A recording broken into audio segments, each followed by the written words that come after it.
ನಮಸ್ಕಾರ. 2026 ವಿವಿಧ ವೃತ್ತಿಪರ ಕೋರ್ಸುಗಳಿಗೆ ನಾವು CET ರ್ಯಾಂಕ್ ಆಧರಿಸಿ ನಾವು ಈಗಾಗಲೇ ಮಾಕ್ ರಿಸಲ್ಟ್ ಬಿಟ್ಟಿದ್ವಿ. ಸಾಕಷ್ಟು ವಿದ್ಯಾರ್ಥಿಗಳು ತಮ್ಮ ಒಂದು ಲಕ್ಕನ್ನು ಚೆಕ್ ಮಾಡ್ಕೊಂಡು ಯಾವುದು ಮಿಸ್ ಆಗಿತ್ತು ಮೇಲೆ ಕೆಳಗೆ ಕಾಲೇಜ್ ಮಾಡಿದ್ರಿ. ಈಗಾಗಲೇ ಪ್ರಾವಿಷನಲ್ ರಿಸಲ್ಟನ್ನು ಪಬ್ಲಿಷ್ ಮಾಡಿದ್ವಿ. ತಾವು ಯಾರಾದರೂ ಆಕ್ಷೇಪಣೆಗಳೇನಾದರೂ ಇದ್ದರೆ, ತಾಂತ್ರಿಕವಾಗಿ ಏನಾದರೂ ಸಮಸ್ಯೆ ಆಗಿದ್ದರೆ ಕೊಡಿ ಅಂತ ಹೇಳಿದ್ವಿ. ತಾವು ಕೊಟ್ಟಂಥದ್ದನ್ನು ಪರಿಶೀಲನೆ ಮಾಡಿದ್ದೀವಿ. ಅದರ ಆಧಾರದ ಮೇಲೆ ಈಗ ಅಂತಿಮ ಫಲಿತಾಂಶವನ್ನು ನಾವು ಪ್ರಕಟಿಸಿದ್ದೀವಿ. ಇನ್ನು ಮೆಡಿಕಲ್, ಡೆಂಟಲ್, ಆಯುಷ್ ಕೌನ್ಸಿಲಿಂಗ್ ನಾವು ಶುರು ಮಾಡಿಲ್ಲ. ಅಂದರೆ ಪ್ರತಿ ವರ್ಷದಂತೆ ಕೌನ್ಸಿಲಿಂಗ್ ಜೊತೆ ಸೀಟನ್ನು ಹಾಕಿಲ್ಲ. ಕೆಲವು ಫಾರ್ಮಸಿ ಕೋರ್ಸ್ಗಳು ಸಹ ನಾವು ಸೀಟ್ ಮ್ಯಾಟ್ರಿಕ್ಸ್ ಬರಲಿಲ್ಲ, ಹಂಗಾಗಿ B ಮತ್ತು D ಹಾಕಲಿಲ್ಲ. ವಿದ್ಯಾರ್ಥಿಗಳು 2-3 ಕೆಟಗರಿಯ ವಿದ್ಯಾರ್ಥಿಗಳು ಈಗ ನಮ್ಮ ಕೌನ್ಸಿಲಿಂಗಲ್ಲಿ ತಾವು ಭಾಗವಹಿಸಿದ್ದೀರಾ. ಕೆಲವರು ಮೆಡಿಕಲ್ಲು, ಡೆಂಟಲ್ಲು, ಆಯುಷು ನೋಡಿ ನಂತರ ನಾವು ಏನು ಮಾಡಬೇಕು ಅಂತ ತೀರ್ಮಾನ ಮಾಡೋರಿದ್ದೀರಾ. ಕೆಲವು ವಿದ್ಯಾರ್ಥಿಗಳು ಕೇವಲ ನಂದು ಇಂಜಿನಿಯರಿಂಗ್ದಿತ್ತು, ವೆಟರ್ನರಿದಿತ್ತು, ಅಗ್ರಿಕಲ್ಚರ್ದಿತ್ತು, ನನಗೆ ಮೆಡಿಕಲ್ಲಿಗೆ ಡೆಂಟಲ್ಲಿಗೆ ಏನು ಸಂಬಂಧ ಇಲ್ಲ ಅನ್ನುವಂಥ ವಿದ್ಯಾರ್ಥಿಗಳು ನಮ್ಮ ಕೌನ್ಸಿಲಿಂಗಲ್ಲಿ ಇದ್ದೀರಾ. ಬಹುತೇಕ ನಮ್ಮಲ್ಲಿ 1,000 ಕೋರ್ ಬ್ರಾಂಚಿಂದು ಇಂಜಿನಿಯರಿಂಗ್ ಸೀಟ್ಗಳು ಮೇ ಬಿ ಆಪ್ಷನ್ ಎಂಟ್ರಿ ತಾವು ಯಾರೂ ಮಾಡಿಲ್ಲ ಅನ್ನೋ ಕಾರಣಕ್ಕೆ ಅಲಾಟ್ ಆಗಿಲ್ಲ. ಉಳಿದಂತೆ ಬಹುತೇಕ ಸೀಟ್ಗಳು ಅಲಾಟ್ ಆಗಿದೆ. ನಾವೇನು ಆಫರ್ ಮಾಡಿದ್ವಿ ಅಷ್ಟು ಅಲಾಟ್ ಆಗಿದೆ. ಈಗೇನಪ್ಪ ಮಾಡಬೇಕು? ನಾನು 10 ದಿವಸ ನಿಮಗೆ ಸಮಯ ಕೊಡ್ತಾಯಿದ್ದೀನಿ. 10 ದಿವಸ 24 ಜುಲೈ 2026 5:30 ತನಕ ನಾನೀಗ ಫೈನಲ್ ರಿಸಲ್ಟನ್ನು ಪಬ್ಲಿಷ್ ಮಾಡಿ ನಿಮಗೆ ಸಮಯ ಕೊಡ್ತಾಯಿದ್ದೀನಿ. ಯಾರೆಲ್ಲ ನಮ್ಮ ಕೌನ್ಸಿಲಿಂಗಲ್ಲಿ ಭಾಗವಹಿಸಿದ್ದೀರಾ, ಕೆಲವರಿಗೆ ಸೀಟು ಸಿಕ್ಕಿರುವಂಥವ್ರು ಏನಿದ್ದೀರಾ, ತಮಗೆ ನಾನು ಹೇಳ್ತೀನಿ ಏನು ಮಾಡಬೇಕು ನೀವು ಫಲಿತಾಂಶದ ನಂತರ. ಇದು ಮೊದಲ ಸುತ್ತಿನ ಫಲಿತಾಂಶ ಇದೆ. ಜೊತೆಗೆ ಈ ಹಿಂದೆ ಏನಾಗ್ತಾ ಇತ್ತು, ನಮಗೆ 2ನೇ ರೌಂಡಲ್ಲಿ ವಿಶೇಷ ಕೋಟದಲ್ಲಿ ರಿಸರ್ವ್ ಆಗಿರುವಂತಹ ಸೀಟ್ಗಳನ್ನ ನಾವು ಕನ್ವರ್ಟ್ ಮಾಡ್ತಿದ್ವಿ. ಈ ಬಾರಿ ನಾವು ಸರ್ಕಾರದಲ್ಲಿ ಆರಂಭದಿಂದನೂ ಇದು ಚರ್ಚೆ ಮಾಡಿ ಮೊದಲ ಸುತ್ತಿನಲ್ಲೇ ನಾವು ಕನ್ವರ್ಟ್ ಮಾಡಿದ್ವಿ. ಸ್ಪೋರ್ಟ್ಸಿಗೆ ಸಂಬಂಧಪಟ್ಟಂಥದ್ದು ರಿವೈಸ್ಡ್ ಲಿಸ್ಟ್ ಆಗಿದ್ದಕ್ಕೋಸ್ಕರ ನಾವು ಸ್ಪೋರ್ಟ್ಸನ್ನು ಮಾತ್ರ ತೆಗೆದಿಟ್ಟಿದ್ದೀವಿ. ಉಳಿದಂತಹ ಎಲ್ಲ ಕೆಟಗರಿಯ ಎಲ್ಲ ವಿಶೇಷ ಕೆಟಗರಿ ಸೀಟ್ಗಳನ್ನ ಉಳಿದ್ರೆ ಫಸ್ಟು ಅಲಾಟ್ ಮಾಡುವಾಗ ಮ್ಯಾಕ್ಸಿಮಮ್ಮು ಏನು ವಿಶೇಷ ಕೆಟಗರಿ ವಿದ್ಯಾರ್ಥಿಗಳಿದ್ದಾರೆ ಅವ್ರುಗಳಿಗೆ ಹಂಚಿಕೆ ಮಾಡಲಾಗುತ್ತೆ. ಮಾಡಿ ಸಹ ಇನ್ನೂ ಏನಾದರೂ ಸೀಟ್ ಉಳಿತು ಅಂತಂದರೆ ಅದನ್ನು ನಾವು ಕನ್ವರ್ಟ್ ಮಾಡಿ ಅಲಾಟ್ ಮಾಡಿದ್ವಿ. ಓಕೆ, ಇದು ನಮ್ಮ ಒಂದು ಫಲಿತಾಂಶ ಪ್ರಕಟ ಆಗಿರೋ ಹಿನ್ನೆಲೆ ನಾನು ನಿಮಗೆ ಹೇಳಿದ್ದೀನಿ. ಈಗ ನಾನು ಹೇಳ್ತೀನಿ ಸೀಟು ಸಿಕ್ಕಿರುವಂತಹ ವಿದ್ಯಾರ್ಥಿಗಳು ಏನಪ್ಪ ಮಾಡಬೇಕು ನೋಡಿ. ನಮ್ಮ ನಾಳೆಯಿಂದ ನಿಮಗೆ ಫಲಿತಾಂಶ ಆದಮೇಲೆ 4 ಚಾಯ್ಸ್ಗಳು ನಿಮ್ಮ ಲಾಗಿನ್ನಲ್ಲಿ ಹೋದರೆ 4 ಚಾಯ್ಸ್ಗಳು ಡಿಸ್ಪ್ಲೇ ಆಗುತ್ತೆ. Choice 1, choice 2, choice 3, choice 4. Choice 1 ಏನಪ್ಪ? ಚಾಯ್ಸ್ 1 ಅಂದರೆ ನಾವು ಬ್ರೋಷರಲ್ಲಿ ಡಿಟೇಲಾಗಿ ನಾನು ಬರೆದಿದ್ದೀನಿ, ತಾವು ಓದಿರ್ತೀರ. ಯಾರು ಓದಿಲ್ಲ, ವಿಡಿಯೋ ನೋಡ್ತಾ ಇದ್ದೀರಾ, ತಮಗೆ ಅನುಕೂಲ ಆಗಲಿ ಅಂತ ನಾನು ಇನ್ನೊಂದು ಸರಿ ಹೇಳ್ತೀನಿ. ಈ ಕೌನ್ಸಿಲಿಂಗಲ್ಲಿ ತಾವು ಯಾವುದೋ ಒಂದು ಕಾಲೇಜನ್ನು ಆಪ್ಷನ್ ಫಸ್ಟ್ ಎಂಟ್ರಿ ಮಾಡಿದ್ರಿ. ಅಂದರೆ ನೀವು ಮೆಡಿಕಲ್ ಆಸ್ಪಿರೆಂಟ್ ಅಲ್ಲ, ಇಂಜಿನಿಯರಿಂಗ್ ಆಸ್ಪಿರೆಂಟ್ ಇದ್ದೀರಾ. ಯಾವುದೋ ಟಾಪ್ ಕಾಲೇಜಲ್ಲಿ ಟಾಪ್ ಬ್ರ್ಯಾಂಚ್ದು ನಿಮ್ಮ ಆಯ್ಕೆ ಇತ್ತು. ತಾವು ಚಾಯ್ಸ್ ಆಪ್ಷನ್ ಫಸ್ಟ್ ಎಂಟ್ರಿ ಮಾಡಿದ್ರಿ, ತಮ್ಗೆ ಅದೇ ಸೀಟ್ ಸಿಕ್ಕಿದೆ. ನಿಮ್ಮದು 2ನೇ ವಿಚಾರನೇ ಇಲ್ಲ. ದಯಮಾಡಿ ತಾವು ಚಾಯ್ಸ್ 1 ಹಾಕಿ ಚಲನ್ ಡೌನ್ಲೋಡ್ ಮಾಡ್ಕೊಳ್ಳಿ, ಅಥವಾ ಆನ್ಲೈನು ಸೌಲಭ್ಯಗಳು ಏನಾದರೂ ಇದ್ದರೆ ತಮ್ಮ ಅಕೌಂಟಲ್ಲಿ ಆನ್ಲೈನ್ ಮೂಲಕ ಹಣ ಟ್ರಾನ್ಸ್ಫರ್ ಮಾಡಿ. ನಂತರ ಸೀಟ್ ಕನ್ಫರ್ಮೇಷನ್ ಸ್ಲಿಪ್ ಅಂತ ಡೌನ್ಲೋಡ್ ಆಗುತ್ತೆ, ಅದು ಡೌನ್ಲೋಡ್ ಮಾಡ್ಕೊಳ್ಳಿ. ಅದರಲ್ಲಿ ಏನೇನು ಡಾಕ್ಯುಮೆಂಟನ್ನು ಕಾಲೇಜಿಗೆ ತಗೊಂಡು ಹೋಗಬೇಕು ಅಂತೇಳಿರುತ್ತೆ, ಅದನ್ನು ತಗೊಂಡು ಕಾಲೇಜಿಗೆ ಹೋಗಿ ಅಡ್ಮಿಷನ್ ಆಗಿ. ಕಾಲೇಜಲ್ಲಿ ಅಡ್ಮಿಷನ್ ಆಗಕ್ಕೆ ಹೋದಾಗ ನೀವು ಅಪ್ಲಿಕೇಶನ್ ಹಾಕುವಂಥ ಸಂದರ್ಭದಲ್ಲಿ ಇದ್ದಂಥ ಫೋಟೋ, ಪರೀಕ್ಷೆ ಬರೆದಂಥದ್ದು ಫೋಟೋ ಆಧಾರದ ಮೇಲೆ ನಿಮ್ಮದು ಕಾಲೇಜಲ್ಲಿ ಪ್ರಿನ್ಸಿಪಾಲ್ ಮುಂದ್ಗಡೆ ಲಾಗಿನ್ ಓಪನ್ ಆಗುತ್ತೆ. ಅಲ್ಲಿ ನಿಮಗೆ ಅಡ್ಮಿಷನ್ ಆರ್ಡ್ರು ಜನ್ರೇಟ್ ಆಗುತ್ತೆ. ಅಡ್ಮಿಷನ್ ಆರ್ಡ್ರು 2 ಕಾಪಿ ನಿಮಗೊಂದು ಕೊಡ್ತಾರೆ, ಕಾಲೇಜಲ್ಲಿ ಒಂದು ಇಟ್ಕೊಳ್ತಾರೆ. ನೀವೆಲ್ಲ ದಾಖಲೆಗಳನ್ನ ಅಲ್ಲಿ ಕೊಡ್ತೀರಾ, ಅಡ್ಮಿಷನ್ ಆಗ್ತೀರಾ.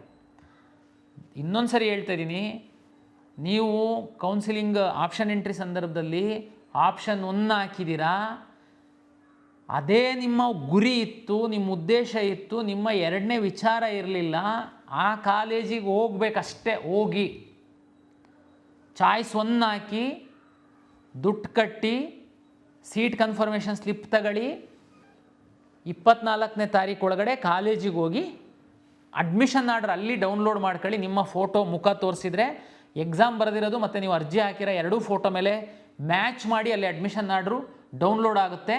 ನಿಮ್ಮ PUC ಮಾರ್ಕ್ಸ್ ಏನಿರುತ್ತೆ ಅಲ್ಲಿ ಎಂಟ್ರಿ ಮಾಡ್ತಾರೆ. ನೀವು ನಮ್ಮಲ್ಲಿ ಇರೋ ಮಾರ್ಕ್ಸು ಅದು ಟ್ಯಾಲಿ ಆಗಿರೋದು ನೋಡಿ ನಿಮಗೆ ಅಡ್ಮಿಷನ್ ಕೊಡ್ತಾರೆ. ನೀವು ದುಡ್ಡನ್ನು ನಮಗೆ ಕಟ್ಟಿರ್ತೀರ, ಕಾಲೇಜಲ್ಲಿ ಏನೂ ಕಟ್ಟೋದಿರಲ್ಲ. ಇಂಜಿನಿಯರಿಂಗ್ ಆಯಿತು ಅಂತಂದರೆ ನೀವು ಸ್ಕಿಲ್ ಲ್ಯಾಬ್ ಫೀಸ್ ಅಂತ ಕೆಲವು ಕಾಲೇಜದು VTU ವೆಬ್ಸೈಟಲ್ಲಿ ಯಾವ್ಯಾವ ಕಾಲೇಜಲ್ಲಿ ಎಷ್ಟೆಷ್ಟು ಸ್ಕಿಲ್ ಲ್ಯಾಬ್ ಫೀಸನ್ನು ಮಾತ್ರ ತಗೊಳ್ಬೇಕು ಅಂತನ್ನುವಂಥದ್ದಿದೆ. ಅದನ್ನು ತಾವು ನೋಡ್ಕೊಳ್ಳಿ, ಅಷ್ಟು ಮಾತ್ರ ಅಲ್ಲಿ ಕಟ್ಟೋದಿರುತ್ತೆ. ಹಾಸ್ಟೆಲ್ಲು ಅದೆಲ್ಲ ಆಪ್ಷನಲ್ಲಿರುತ್ತೆ, ಅದು ನಿಮಗೆ ಬಿಟ್ಟಂಥದ್ದು. ಕಾಲೇಜು ನಿಮಗೆ ಪ್ರಾಚಾರ್ಯರು ಪ್ರಾಂಶುಪಾಲರೇನಿದ್ದಾರೆ ಅವ್ರು ನಿಮಗೆ ಕ್ಲಿಯರಾಗಿ ಎಕ್ಸ್ಪ್ಲೈನ್ ಮಾಡ್ತಾರೆ. ಇದು ಇಂಜಿನಿಯರಿಂಗಿಗೆ.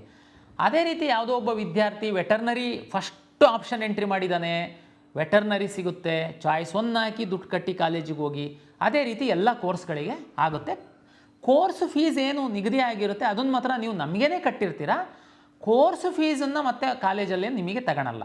ನೀವು ಅಲ್ಲಿ ಹೋದರೆ ನಿಮ್ಮ ಫೋಟೋ ಆಧರಿಸಿ ಅಡ್ಮಿಷನ್ ಆರ್ಡ್ರು ಡೌನ್ಲೋಡ್ ಮಾಡಿ ನಿಮ್ಮ ಮೂಲ ದಾಖಲೆಗಳನ್ನ ಅವರು ತೆಗೆದುಕೊಂಡು ನಿಮಗೆ ಅಡ್ಮಿಷನ್ ಕೊಡ್ತಾರೆ. ಕೆಲವು ವಿದ್ಯಾರ್ಥಿಗಳು ಮೆಡಿಕಲ್ ಆಸ್ಪಿರೆಂಟ್ ಇದ್ದೀರಾ, ಈಗ ಮೆಡಿಕಲ್ಸ್ ಮುಂದೊಂದಿನ ರ್ಯಾಂಕ್ ಚೆನ್ನಾಗಿ ಬರದೆ ನನಗೆ ಮೆಡಿಕಲ್ ಸೀಟ್ ಸಿಕ್ಕಿಲ್ಲ ಅಂತಂದರೆ ನಾನು ವೆಟರ್ನರಿಗೋ ಅಗ್ರಿಕಲ್ಚರಿಗೋ ಇಂಜಿನಿಯರಿಂಗೋ ಹೋಗಬೇಕು ಅಂತ ನಿಮ್ಮ ತಲೆ ಒಳಗಡೆ ಇದೆ. ನಿಮಗೀಗ ಯಾವುದೋ ಒಂದು ಸಿಕ್ಕಿದೆ, ಅದು ಆಪ್ಷನ್ ಒಂದೇ ಹಾಕಿದ್ದೇನೆ ಸಿಕ್ಕಿರ್ಬೋದು ನಿಮಗೆ. ಆದರೆ ನಿಮ್ಮದು ಪ್ರಿಯಾರಿಟಿ ಇಂಜಿನಿಯರಿಂಗ್ ಅಲ್ಲ, ವೆಟರ್ನರಿ ಅಲ್ಲ, ನಿಮ್ಮ ಪ್ರಿಯಾರಿಟಿ ಬಂದು ಮೆಡಿಕಲ್ ಇದೆ. ದಯಮಾಡಿ ನಿಮಗೆ ಹೇಳುವಂಥದ್ದು, ನೀವು ಚಾಯ್ಸ್ 1 ಹಾಕಬೇಡಿ, ನೀವು ಚಾಯ್ಸ್ 2 ಹಾಕಿ. ಚಾಯ್ಸ್ 2 ಅಂತಂದ್ರೇನು? ನಾನು ಅವಾಗ ಹೇಳಿದೆ, ಚಾಯ್ಸ್ 1 ಅಂದರೆ ನನಗೆ ಸಿಕ್ಕಿರುವಂತಹ ಸೀಟು 100% ಇಷ್ಟ ಇದೆ, ನಾನು ಮುಂದಿನ ಯಾವುದೇ ಕೌನ್ಸಿಲಿಂಗ್ ರೌಂಡ್ಗಳಲ್ಲಿ ಯಾವುದೇ ಮೆಡಿಕಲ್ ಡೆಂಟಲ್ ಕೌನ್ಸಿಲಿಂಗಲ್ಲಿ ನಾನು ಭಾಗವಹಿಸುವಂಥದ್ದಕ್ಕೆ ಇಚ್ಛೆ ಪಡಲ್ಲ, ನಾನು ಚಾಯ್ಸ್ 1 ಹಾಕ್ತಾಯಿದ್ದೀನಿ, ನಾನು ಕಾಲೇಜಿಗೆ ಹೋಗಿ ಅಡ್ಮಿಷನ್ ಹಾಕ್ತೀನಿ ಎನ್ನುವಂಥವ್ರಿಗಿರುವಂಥದ್ದು ಚಾಯ್ಸ್ 1. ಚಾಯ್ಸ್ 2 ಅಂತಂದರೆ ಈಗ ಸಿಕ್ಕಿರುವಂತಹ ಸೀಟನ್ನು ನಾನು ಹೋಲ್ಡ್ ಮಾಡ್ತೀನಿ, ಈ ಸೀಟು ನನಗೆ ಬೇಕು, ಆದರೆ ಮುಂದಿನ ರೌಂಡಿಗೆ ನಾನು ಭಾಗವಹಿಸ್ತೀನಿ, ಅಲ್ಲಿ ಇದಕ್ಕಿಂತ ಉತ್ತಮವಾಗಿರುವಂತಹ ಸೀಟು ನನಗೆ ಸಿಕ್ಕುವಂತಹ ಸಾಧ್ಯತೆ ಇರ್ಬೋದು, ಇಲ್ಲ ಸಿಗಬಹುದು, ನಾನು ವೆಯ್ಟ್ ಮಾಡ್ತೀನಿ. ನೀವು ಚಾಯ್ಸ್ 2 ಹಾಕಬೇಕು. ಯಾರು? ಉದಾಹರಣೆಗೆ ನಾನು ಅವಾಗ ಹೇಳಿದೆ, ನೀವು ಆಪ್ಷನ್ 1 ಹಾಕಿರೋವ್ರಿಗೇ ನಿಮಗೆ, ನೀವು ಅಂದರೆ ಮೆರಿಟೋರಿಯಸ್ ಇದ್ದೀರಾ, ಈಗ ವೆಟರ್ನರಿ ಬೆಂಗಳೂರು ಕಾಲೇಜ್ ಹಾಕಿದ್ದೀರಾ, ಆಪ್ಷನ್ 1 ಸಿಕ್ಕಿದೆ ನಿಮಗೆ, ಆದರೂ ಹೋಲ್ಡ್ ಮಾಡ್ಬೋದಾ? ಹೌದು, ಹೋಲ್ಡ್ ಮಾಡ್ಬೋದು. ಚಾಯ್ಸ್ 2 ಹಾಕಿ. ಯಾಕೆ ಅಂತಂದರೆ ನಿಮ್ಮದು ಉದ್ದೇಶ ಮೆಡಿಕಲ್ ಇದ್ದರೆ, ಡೆಂಟಲ್ ಇದ್ದರೆ, ಆಯುಷ್ ಇದ್ದರೆ ಹೋಲ್ಡ್ ಮಾಡ್ತೀರಾ. ಸರ್ ಹೆಂಗೆ ವರ್ಕ್ ಆಗುತ್ತೆ ನೆಕ್ಸ್ಟು ನೋಡಿ, ನೆಕ್ಸ್ಟ್ ರೌಂಡಲ್ಲಿ ನಾನು ಮೆಡಿಕಲ್ ಸೀಟು ಮ್ಯಾಟ್ರಿಕ್ಸನ್ನು ನಾನು ತಗೊಂಡಾಗ ಮೆಡಿಕಲ್ ಎಲ್ಲ ಕಾಲೇಜ್ಗಳನ್ನ ನೀವು ಚಾಯ್ಸ್ 2 ಹಾಕಿದರೆ ಆ ಸೀಟಂತೂ ನಿಮಗೆ ಕನ್ಫರ್ಮ್ ಇರುತ್ತೆ. ಅದಕ್ಕಿಂತ ಮೇಲ್ಗಡೆ ನೀವು ಯಾವುದೇ ಕಾಲೇಜ್ಗಳನ್ನು ಎಂಟ್ರಿ ಮಾಡುವಂಥದ್ದಕ್ಕೆ ಅವಕಾಶವನ್ನು ನಾವು ಕೊಡ್ತೀವಿ. ಆವಾಗ ಉದಾಹರಣೆಗೆ ಇದು ಆಪ್ಷನ್ 1 ಹಾಕಿದ್ದೂ ಮುಂದೆ ಬರುವಂಥವ್ರು, ಕೆಲವ್ರದ್ದು ಚಾಯ್ಸ್ 2 ಮತ್ತೆ ಯಾರು ಹಾಕಬೇಕು ಅಂತ ಹೇಳ್ತೀನಿ. ಉದಾಹರಣೆಗೆ ನಿಮಗೆ 100 ಆಪ್ಷನ್ ಎಂಟ್ರಿ ಮಾಡಿದ್ದೀರಾ ನಿಮ್ಮ ಫಸ್ಟ್ ರೌಂಡಲ್ಲಿ, ನಿಮಗೆ ಒಂದು 28ನೇ ಆಪ್ಷನ್ನಿನ ಕಾಲೇಜು ಸಿಕ್ಕಿದೆ. ನೀವು ಮೆಡಿಕಲ್ ಆಸ್ಪಿರೆಂಟ್ ಇರ್ಬೋದು, ಇಲ್ಲದೆ ಇರ್ಬೋದು, ಆದರೆ 28ನೇ ಸಿಕ್ಕಿದೆ. ಆ್ಯಕ್ಚುಲಿ ನಿಮ್ಮ ಒಂದು ಪ್ರಿಯಾರಿಟಿ ಏನಿದೆ, ಇನ್ನೂ 27 ಕಾಲೇಜುಗಳು ಮೇಲ್ಗಡೆ ಇದ್ದಾವೆ, ಅಂದರೆ ತುಂಬ ಒಳ್ಳೆ ಕಾಲೇಜು, ಅದು ಸಿಕ್ಕಿದ್ರೆ ಹೋಗಬೇಕು ಅನ್ನುವಂಥದ್ದು ಆ್ಯಕ್ಚುಲಿ ನಿಮ್ಮ ಆಸೆ. 28 ಸಿಕ್ಕಿಬಿಟ್ಟಿದೆ. ಸರ್ ನಾನು ಏನು ಮಾಡಬೇಕು? ಚಾಯ್ಸ್ 1 ಹಾಕಿ ಹೋಗ್ಬೇಕಾ? ನೋಡಿ, 28ನೇದು ಸಿಕ್ಕಿರುವಂಥದ್ದೇನೇ ನಿನಗೆ ತೃಪ್ತಿ ಇದೆ ಅಂತಂದರೆ ಚಾಯ್ಸ್ 1 ಹಾಕಿ ಹೋಗು. ನಿನ್ನ ಪ್ರಿಯಾರಿಟಿ ಚೆಕ್ ಮಾಡ್ತು ಅಂತಂದರೆ ನಿನಗೆ ಅದು ಖಂಡಿತ ಅದು ನಿನ್ನ ಮೊದಲ ಪ್ರಿಯಾರಿಟಿ ಏನಲ್ಲ, ಅದು 28ನೇ ಪ್ರಿಯಾರಿಟಿ. ಮೊದಲ ಇನ್ನೂ 27 ಪ್ರಿಯಾರಿಟಿಗಳಿದ್ದಾವೆ. ನನಗೆ ನಿಮಗೆ ರಿಕ್ವೆಸ್ಟ್ ಏನಂತಂದರೆ, ನೀವು ವೆಯ್ಟ್ ಮಾಡುವಂಥದ್ದು ಒಳ್ಳೆಯದು. ಅಂದರೆ ನೀವು ಸಹ ಚಾಯ್ಸ್ 2 ಹಾಕ್ಬೋದು. ಏನು ಚಾಯ್ಸ್ 2? 28ಕ್ಕೆ ನಿಮಗೆ ಸಿಕ್ಕಿರುವಂಥ ಕಾಲೇಜ್ ಏನಿದೆ ಅದು ನಿಮಗೆ ಫಿಕ್ಸ್. 28 ನಿಮಗೋಸ್ಕರ ರಿಸರ್ವ್ ಆಯಿತು. ಕೆಳಗಡೆ ಇರೋ ಎಲ್ಲ ನಿಮ್ಮ ಖಾತೆನಲ್ಲಿರುವಂಥದ್ದೆಲ್ಲ ಡಿಲೀಟ್ ಆಗಿ ಹೋಗುತ್ತೆ. 28 ನಿಮಗೆ ಹೋಲ್ಡ್ ಆಗಿದೆ. 1ರಿಂದ 27 ಮೇಲ್ಗಡೆ ಇರುವಂಥ ಬ್ರಾಂಚಸ್ಸು ಕಾಲೇಜಸ್ಸು ಇರುತ್ತೆ. ನೀವು ನೆಕ್ಸ್ಟು ಸೆಕೆಂಡ್ ರೌಂಡಿಗೆ ಬರ್ಬೋದು.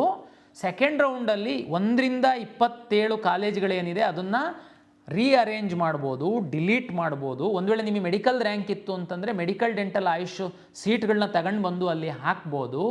ಫಾರ್ಮಾ ಡಿ ಮತ್ತು ಬಿ ಫಾರ್ಮಸಿಗೆ ಸಂಬಂಧಪಟ್ಟಿದ್ದ ಸೀಟ್ ಮ್ಯಾಟ್ರಿಕ್ಸ್ ಯಾವುದಾದ್ರೂ ಬಂತು ಅಂದರೆ ಅದನ್ನು ತಗೊಂಡು ಬಂದು ಮೇಲ್ಗಡೆ ಹಾಕ್ಬೋದು. ಸೆಕೆಂಡ್ ರೌಂಡನ್ನು ನಾನು ರಿಸಲ್ಟನ್ನು ರನ್ ಮಾಡಿದಾಗ ನಿಮಗೆ 28 ಏನು ಸಿಕ್ಕಿದೆ ಅಲ್ವಾ ಸೀಟು, ಈಗ ಹೋಲ್ಡ್ ಮಾಡಿದ್ದೀರಾ ಫಸ್ಟ್ ರೌಂಡಲ್ಲಿ ಚಾಯ್ಸ್ 2 ಹಾಕಿ, ಆ ಸೀಟು ನಿಮಗೆ ಖಾತ್ರಿಯಾಗಿರುತ್ತೆ. ಸೆಕೆಂಡ್ ರೌಂಡಲ್ಲಿ ರಿಸಲ್ಟ್ ರನ್ ಮಾಡುವಂತಹ ಸಂದರ್ಭದಲ್ಲಿ ನೀವು 1 ರಿಂದ 27 ಕಾಲೇಜಲ್ಲಿ ಕೆಲವು ಡಿಲೀಟ್ ಮಾಡಿರ್ಬೋದು, ಇಲ್ಲ ಹಾಗೇನೇ ಇಟ್ಟಿರ್ಬೋದು. ನೀವು ಮೆಡಿಕಲ್ ರ್ಯಾಂಕ್ ಇದ್ದರೆ ಮೆಡಿಕಲ್ಲು ತಂದು ಹಾಕಿರ್ಬೋದು, ನೀವು ಅವಾಗ ಇನ್ನೊಂದು 100 ತನಕನೂ ಬೇಕಾದರೆ ಮೇಲ್ಗಡೆ ಆಗಿರ್ಬೋದು. ಈಗ ನಿಮ್ಮ ರ್ಯಾಂಕು ನಿಮ್ಮ ಮೀಸಲಾತಿಗೆ ಸಂಬಂಧಪಟ್ಟಂತೆ ನೀವು ಮೇಲ್ಗಡೆ ಹೋಗಬಹುದು.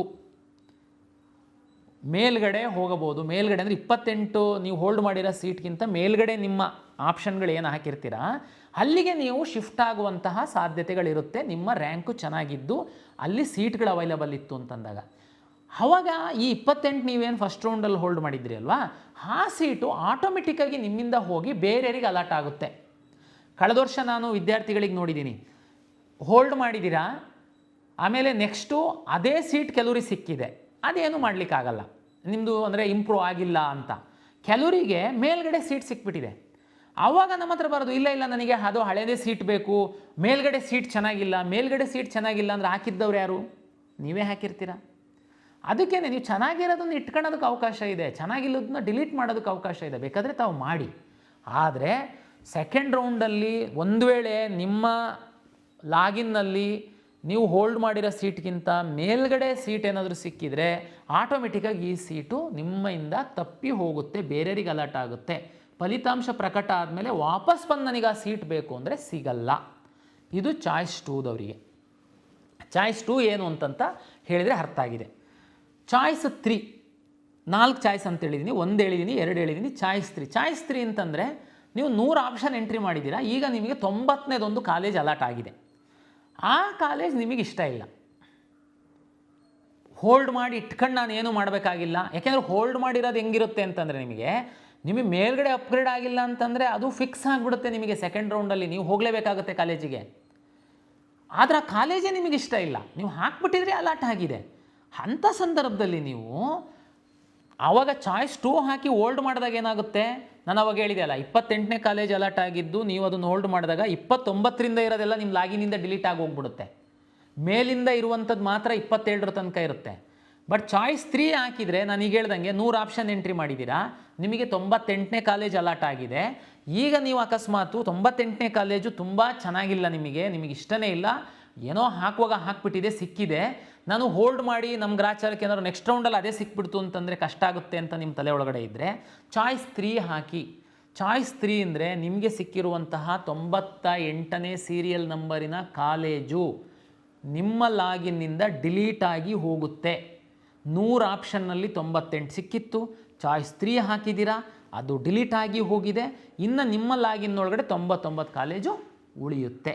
ಸೆಕೆಂಡ್ ರೌಂಡಿಗೆ ಬಂದಾಗ ಈ 99 ಕಾಲೇಜಲ್ಲಿ ನೀವು ಮೇಲೆ ಕೆಳಗೆ ಮಾಡ್ಬೋದು, ಡಿಲೀಟ್ ಮಾಡ್ಬೋದು.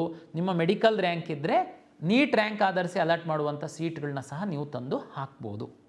ಇದು ಚಾಯ್ಸ್ 3. ಚಾಯ್ಸ್ 4 ಅಂತ ಒಂದಿದೆ.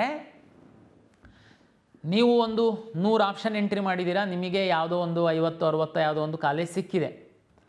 ಆದರೆ ಈ ನಮ್ಮ ಕೌನ್ಸಿಲಿಂಗ್ ನಡೆಯುವ ಮಧ್ಯದಲ್ಲಿ ತಾವು ಲಾಂಗ್ ಟರ್ಮಿಗೆ ಹೋಗಿ ಕೂತಿದ್ದೀರಾ.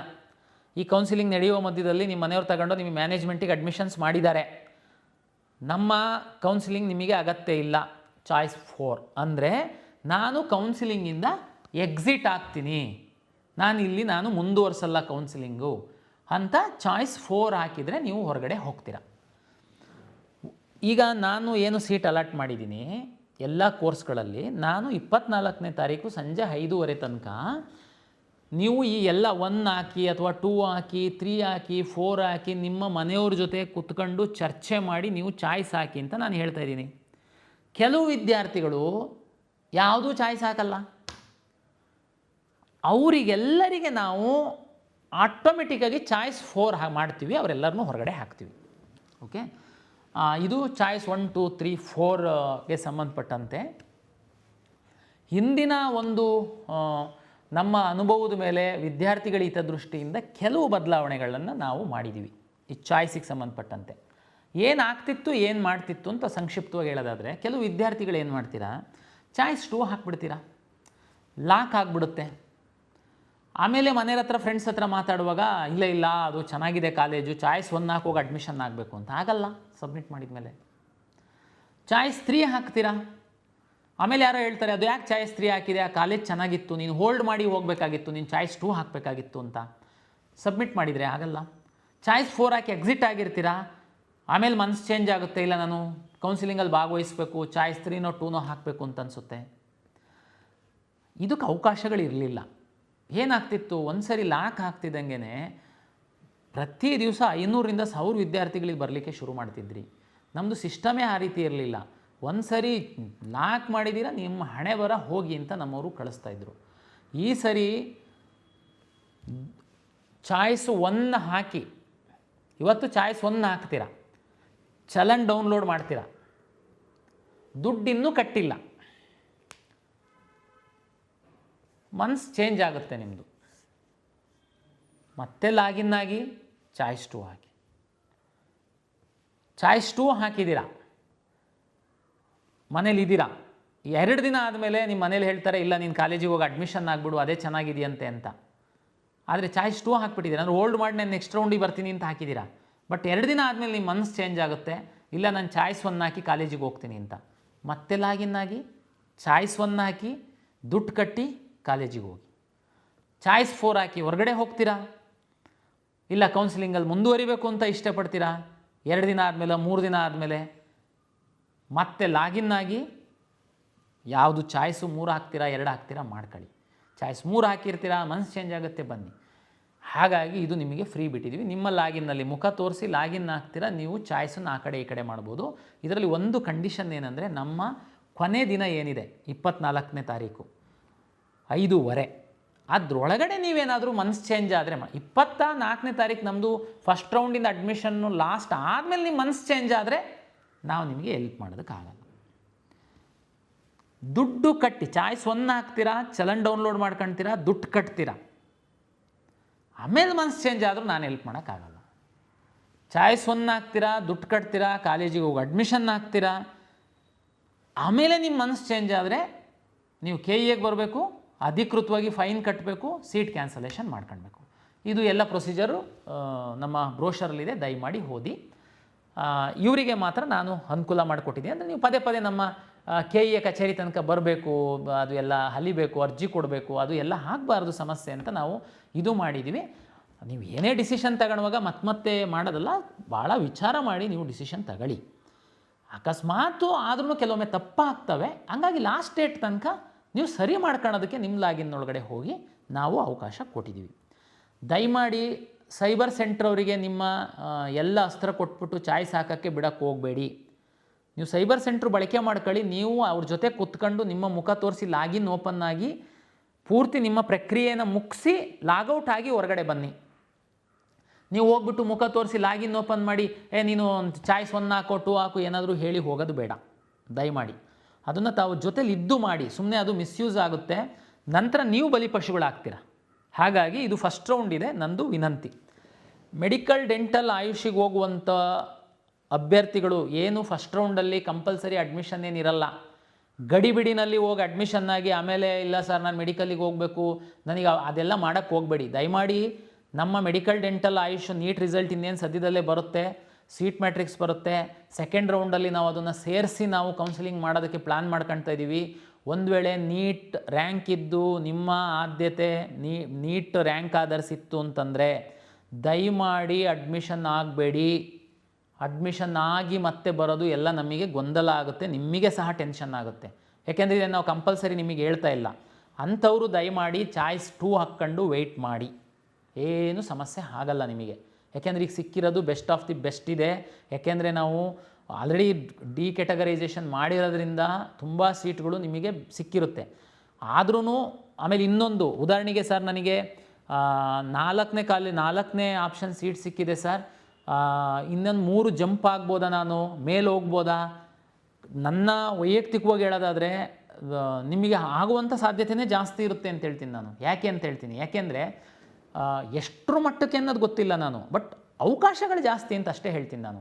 ಯಾಕೆಂದರೆ ನಿಮಗೇ ಗೊತ್ತಿದೆ, ನಮ್ಮ ರಾಜ್ಯದ ಮೆಡಿಕಲ್ ಡೆಂಟಲ್ ಆಯುಷ್ ವಿದ್ಯಾರ್ಥಿಗಳು ಸಹ ಈ ಕೌನ್ಸಿಲಿಂಗಲ್ಲಿ ಭಾಗವಹಿಸಿದ್ದಾರೆ. ಅವರೆಲ್ಲ ಒಂದೊಂದು ಟಾಪ್ ಕಾಲೇಜ್, ಮೆರಿಟೋರಿಯಸ್ ಸ್ಟೂಡೆಂಟ್ ಇದ್ದವರೆಲ್ಲ ಒಂದೊಂದು ಟಾಪ್ ಕಾಲೇಜಲ್ಲಿ ಸೀಟ್ ಇಟ್ಕೊಂಡಿದ್ದಾರೆ. ಅವರು ಮುಂದಿನ ಸುತ್ತಿನಲ್ಲಿ ಮೆಡಿಕಲ್ಲಿಗೆ ಹೋಗ್ತಿದ್ದಂಗೆ ಅವರು ಆ ಸೀಟನ್ನು ರಿಲೀಸ್ ಮಾಡ್ತಾರೆ. ಆ ಸೀಟು ಆಟೋಮೆಟಿಕ್ಕಾಗಿ ನಿಮ್ಗಳಿಗೆ ಅನುಕೂಲ ಆಗ್ತಾ ಹೋಗುತ್ತೆ, ನೀವು ಸ್ವಲ್ಪ ಸ್ವಲ್ಪ ಮೇಲ್ಗಡೆ ಹೋಗ್ತಾ ಹೋಗ್ತೀರಾ. ಅಂದರೆ ಇದು ನಿಮಗೆ ಸಹಾಯ ಆಗುತ್ತೆ. ಹಾಗಾಗಿ ನೀವು ಇದನ್ನೆಲ್ಲ ವಿಚಾರ ಮಾಡಿ ತಾವು ತೀರ್ಮಾನ ಮಾಡಿ, ತುಂಬ ಕ್ಲಾರಿಟಿ ಇದ್ದು ಕಾಲೇಜಿಗೆ ಹೋಗ್ತೀನಿ, ನಂದು ಇಷ್ಟನೇ ಅದಿತ್ತು, ಅದೇ ಕಾಲೇಜ್ ಸಿಕ್ಕಿದೆ, ದಯಮಾಡಿ ಹೋಗಿ ಅಡ್ಮಿಷನ್ ಆಗಿ. ಇದು 2026 ಕೌನ್ಸಿಲಿಂಗಿನ ಮೊದಲ ಸುತ್ತಿನ ಫಲಿತಾಂಶದ ನಂತರ ವಿದ್ಯಾರ್ಥಿಗಳು ಏನೆಲ್ಲ ಮಾಡಬೇಕು ಅಂತನ್ನುವಂಥದ್ದನ್ನು ನಾನು ಸಂಕ್ಷಿಪ್ತವಾಗಿ ನಿಮಗೆ ತಿಳಿಸ್ಕೊಟ್ಟಿದ್ದೀನಿ. ಹೆಚ್ಚಿನ ಮಾಹಿತಿ ಮತ್ತು ವಿವರ ಬೇಕು ಅಂತಂದರೆ KEA ವೆಬ್ಸೈಟಲ್ಲಿ ಬ್ರೋಷರ್ ಇದೆ, ದಯಮಾಡಿ ಫ್ರೀ ಇದ್ದಾಗ ಒಮ್ಮೆ ಓದಿ. ಅಲ್ಲಿ ಚಾಯ್ಸ್ಗಳದ್ದು ಪರಿಣಾಮಗಳೇನಿರುತ್ತೆ, ಚಾಯ್ಸ್ ಅಂದರೆ ಇನ್ನೂ ವಿವರವಾಗಿ ಕೊಟ್ಟಿದ್ದಾರೆ. ಬಹುತೇಕ ಇದರಿಂದ ನಿಮಗೆ ಸಹಾಯ ಆಗುತ್ತೆ ಅಂತ ಭಾವಿಸ್ತೀನಿ. ಯಾರು ಗಡಿಬಿಡಿ ಮಾಡಬೇಡಿ. ಯಾವುದೇ ಚಾಯ್ಸನ್ನು ಹಾಕುವಾಗ ದಯಮಾಡಿ ನೀವು ಮನೆಯವ್ರ ಜೊತೆ ಚರ್ಚೆ ಮಾಡಿ ಚಾಯ್ಸ್ ಹಾಕಿ, ನಂತರ ಅಲ್ಲಿ ಇಲ್ಲಿ ತೊಂದರೆಗೆ ಸಿಗಾಕೊಂಡು ಓಡಾಡಕ್ಕೆ ಹೋಗಬೇಡಿ ಅಂತೇಳಿ ವಿನಂತಿಯನ್ನು ಮಾಡ್ತೀನಿ. ಎಲ್ಲರಿಗೂ ಶುಭವಾಗಲಿ.